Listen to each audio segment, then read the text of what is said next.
রাষ্ট্রীয় প্রতিষ্ঠানের নামকরণ হবে শহীদদের নামে বললেন তারেক রহমান।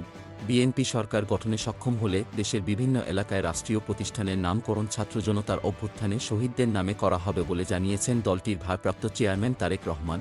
সোমবার 18 নভেম্বর বিকেলে জাতীয় প্রেস ক্লাবে এক অনুষ্ঠানে লন্ডন থেকে ভার্চুয়ালি যুক্ত হয়ে তিনি একথা জানান।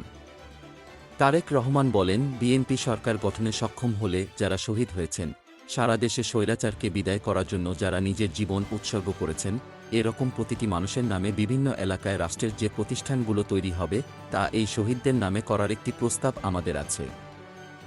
তিনি বলেন, আমরা সবাই যদি সহযোগিতার হাত বাড়িয়ে দিই, তাহলে আমরা যে রকম বাংলাদেশ কল্পনা করি সেই বাংলাদেশের সূচনা করতে সক্ষম হব বলে আমি বিশ্বাস করি। তিনি আরও বলেন, যারা বিভিন্নভাবে ক্ষতিগ্রস্ত হয়েছেন কতটুকু আমরা পারব জানি না, তবে আমাদের অবশ্যই প্রচেষ্টা থাকবে যে কয়জন মানুষকে সহযোগিতার হাত বাড়িয়ে দিলে তারা কিছুটা হলেও সুস্থ হয়ে উঠতে পারেন, সেটা আমরা করব। বিএনপির ভারপ্রাপ্ত চেয়ারম্যান বলেন, আন্দোলনের বাইরেও সামাজিকভাবে বহু মানুষ আছে যাদের বিভিন্নভাবে পঙ্গুত্ব বরণ করতে হয়েছে।